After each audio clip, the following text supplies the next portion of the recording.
अस्सलाम वालेकुम गाइस, मैं हूं तमीना और आज आपसे शेयर करने वाले हैं कोल्ड ड्रिंक की हकीकत जो कि हम रोज़मर्रा ज़िंदगी में इस्तेमाल करते हैं और उसको पीना सवाब समझते हैं। कोल्ड ड्रिंक के बगैर हमारा कोई भी मील जो है वो कंप्लीट नहीं हो पाता है। अ, हम अपने बच्चों को भी दे रहे हैं, खुद भी इस्तेमाल कर रहे हैं। आइए इसका डीएनए करते हैं। दुनिया का कोई भी मुल्क आप उठा लें, कहीं भी चले जाएं, कहीं भी चले जाएं, आपको कभी भी ऐसा नहीं होगा कि कोल्ड ड्रिंक दस्तयाब ना हो। आपको हर जगह पे कोल्ड ड्रिंक मिलेगी। ये इतनी कॉमन हो चुकी है, इतनी कॉमन हो चुकी है कि ये आपको गरीब से गरीब और अमीर से अमीर मुल्क में जो है ना ये आपको मिलेगी। आप कहीं भी चले जाएं, आप अमेरिका चले जाएं, कनाडा चले जाएं, तुर्की चले जाएं, इटली चले जाएं, कहीं भी चले जाएं, आपको जो है कोक और स्प्राइट और इस तरह की बेतहाशा कोल्ड ड्रिंक्स जो आई हुई हैं वो जरूर मिलेगी। क्या आपको पता है कि दुनिया में सिर्फ 2 ममालिक हैं जहां पे कोल्ड ड्रिंक्स नहीं मिलती? वो है नॉर्थ कोरिया और क्यूबा। बच्चों से लेकर बड़ों तक, बड़ों से लेकर बूढ़ों तक सब कोल्ड ड्रिंक का इस्तेमाल इस तरह से करते हैं जिस तरह से उनकी डाइट में शामिल है। इसके बगैर तो उनकी डाइट कंप्लीट ही नहीं होती। दुनिया के 200 ममालिक में कोल्ड ड्रिंक सेल हो रही है। कोक की वेबसाइट पे जाएं तो इसकी माहाना सेल 1.9 बिलियन डॉलर्स है। सो गाइज, ये सिर्फ कोक की बात हो रही है। और अगर इसी तरह की डिफरेंट कोल्ड ड्रिंक्स जिस तरह से मरिंडा है, स्प्राइट है और बहुत सी कोल्ड ड्रिंक्स हैं, उनकी अगर कैलकुलेशन की जाए तो ये बहुत बड़ा नंबर बन जाता है। इस वीडियो में हम ये बताएंगे कि कोल्ड ड्रिंक के फॉर्मूला में क्या शामिल है, ये किस तरह से बनाई जाती है और किस तरह से और इसके क्या नुकसानात हैं और इससे किस तरह से बचा जा सकता है। हम अपनी फैमिली को किस तरह से सेव कर सकते हैं। सो गाइस, कोल्ड ड्रिंक की जो मिथ है वो ये है कि इसको आम तौर पर टॉयलेट क्लीनर के साथ कंपेयर किया जाता है। तो गाइस, जो हम पी रहे हैं क्या वो टॉयलेट क्लीनर है? तो इसका जवाब है नहीं। कोल्ड ड्रिंक को टॉयलेट क्लीनर के साथ इसलिए कंपेयर किया जाता है क्योंकि इसके अंदर जो एसिड पाए जाते हैं वो आमतौर पर कोल्ड ड्रिंक्स में भी पाए जाते हैं। आमतौर पर कोल्ड ड्रिंक के फॉर्मूला में जो एसिड पाया जाता है वो सिट्रिक एसिड होता है और फास्फोरिक एसिड, और इसके अलावा कुछ एडिटिव्स हैं जिसके बारे में हम तफसील से बात करेंगे। जबकि टॉयलेट क्लीनर के फार्मूला में baking soda, sodium, citric acid, phosphoric acid और लेमन जूस और विनेगर शामिल है। इंग्रेडिएंट के बावजूद ये कहना कि कोल्ड ड्रिंक जो है वो टॉयलेट क्लीनर है, ये गलत होगा क्योंकि दोनों का फार्मूला जो है वो डिफरेंट है और फंक्शंस जो है वो एक हैं। फॉर्मूला डिफरेंट होने की वजह से इन दोनों को डिफरेंट ही कहा जाएगा। तो गाइस, कुछ एसिड जो है वो मिल्यूड होते हैं और कुछ एसिड स्ट्रॉन्ग होते हैं। अगर हाइड्रोक्लोरिक एसिड की बात की जाए तो वो तो हमारे पेट में भी मौजूद होता है। अगर हम ये कहें कि हमारा पेट भी टॉयलेट क्लीनर है तो क्या सही होगा? नहीं। तो यहाँ पे जो सॉफ्ट ड्रिंक का पीएच लेवल है वो टॉयलेट क्लीनर के पीएच लेवल के बराबर होता है। पीएच लेवल वो पैमाना है जिससे किसी भी चीज की एसिडिटी को मेजर किया जाता है। जिस तरह लेमन का 2.5 है, ग्रेप्स का 2.9 है और इसी तरह से पोमीग्रेनेट का 2.9 है। दुनिया में 2 बड़ी कंपनीज काम कर रही हैं, नंबर 1 पेप्सिको और नंबर 2 कोका कोला। गाइज, ये जो मेरे पास बोतल है ये एक आम इंसान एक मील में पूरी पी लेता है, तो इसमें हम काउंट करते हैं कितनी कैलोरीज हैं। गाइज, इसका जो साइज है 345 ml है, ठीक है, और 100 ml जो है ना वो 55 kcal के बराबर है। इससे आगे आप खुद कैलकुलेट कर सकते हैं। गाइज, अगर हम 55 को 345 के साथ मल्टीप्लाई करें तो ये रेशो बनती है आपके सामने, आप कैलकुलेट कर ले। एक बोतल जो है ना इतनी शुगर के बराबर है। आप ये डेली कंज्यूम करते हैं।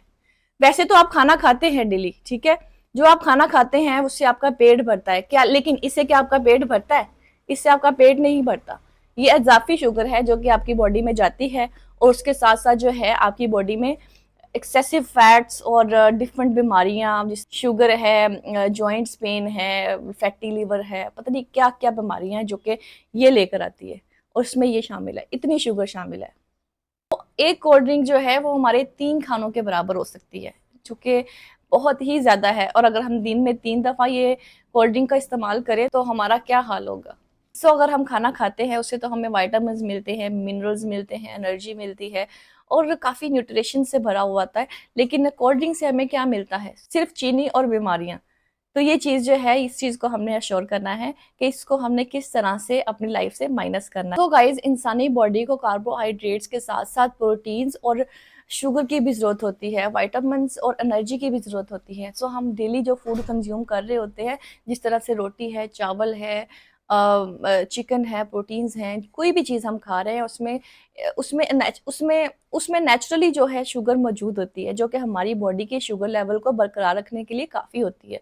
तो इस चीज़ को श्योर कर लें कि जो हमारी बॉडी की जो शुगर रिक्वायरमेंट है, वो हमारे फूड से ही पूरी हो रही होती है। लेकिन जो कोल्ड ड्रिंक का इस्तेमाल है, वो शुगर को एक्सेस कर देता है। और किसी भी चीज़ की एक्सेस जो है वो कन्वर्जन है बीमारियों का। कोल्ड ड्रिंक की एडिक्शन इस तरह से है जिस तरह से एक ड्रग की एडिक्शन हो सकती है। इसको जो कंज्यूम करता है उसका दिल करता है कि मैं इसको बार-बार कंज्यूम करूँ। उसको जो प्लेयर मिलता है वो कहीं और से नहीं मिलता। इसलिए वो इसको बार-बार कंज्यूम करता है, इस तरह से उसकी एडिक्शन हो जाती है। जब इसको छोड़ने की कोशिश की जाती है और उसको शुगर की क्रेविंग्स होना शुरू हो जाती है। इसलिए वो दाएँ-बाएँ फिरते चलते बबल खाता हुआ, कैंडीज़ खाता हुआ नज़र आएगा। 1964 में पेप्सी को और 1982 में कोको कोला ने अपनी डाइट कोल्ड ड्रिंक लॉन्च की थी। इन डाइट ड्रिंक्स में आर्टिफिशियल स्वीटनर को इस्तेमाल किया गया था और एक लेटेस्ट रिसर्च के मुताबिक ये आर्टिफिशियल स्वीटनर जो है ये कैंसर का बाइस बने। और इसमें जो अगला खतरनाक इंग्रेडिएंट शामिल किया गया वो है कैरामल। कोक के कैरामल टेस्ट को डेवलप करने के लिए शुगर को जलाया जाता है और आपको ये पता है कोई भी चीज जल जाए वो हमारी सेहत के लिए अच्छी नहीं होती। और उसके जलने के बाद जो ब्लैक कलर आता है ये इसका नंबर 1 इंग्रेडिएंट है। अब बात कर लेते हैं मरिंडा की। और मरिंडा में जो ऑरेंज कलर पाया जाता है ये सिंथेटिक फूड कलर है। इस डाइट कोक को लेके एक बड़ी मूवमेंट शुरू हुई जो कि डेवलप कंट्रीज में शुरू हुई, जिस तरह से यूके है, यूरोप है, कनाडा, अमेरिका। लेकिन पाकिस्तान में आज तक ऐसी कोई रिसर्च नहीं हुई जो कि इम्पोर्टेड फूड आइटम को टेस्ट कर सके और इसको एनालाइज कर सके कि ये हमारी सेहत के लिए मज़र है या नहीं। सो गाइज अब हम इसमें नेक्स्ट इंग्रेडिएंट की बात कर लेते हैं, तो वो है फास्फोरिक एसिड। इसका इस्तेमाल महलूल में मौजूद बैक्टीरिया और मोल्ड को रोकता है, लेकिन फास्फोरिक का ज्यादा इस्तेमाल जो है वो इंसान के दांत खराब कर सकता है। इसके बाद बारी आती है सिट्रिक एसिड की। इसका इस्तेमाल कोल्ड ड्रिंक में तुरशपन लेकर आता है। आमतौर पर ये लेमन में पाया जाता है। सो गाइज इसके बाद सोडियम सिट्रेट शामिल किया जाता है। इसका इस्तेमाल एसिडिटी को कम करता है और ये आमतौर पर आपकी एक्टिविटी बढ़ाता है। इसके बाद स्टेबलाइजर इस्तेमाल होते हैं जो कि डिफरेंट इंग्रेडिएंट को मिलाने का काम करते हैं। इससे महलूल में किसी किस्म की कोई भी ऑब्जेक्शंस नहीं पाया जाता, कोई खास नुकसान नहीं है।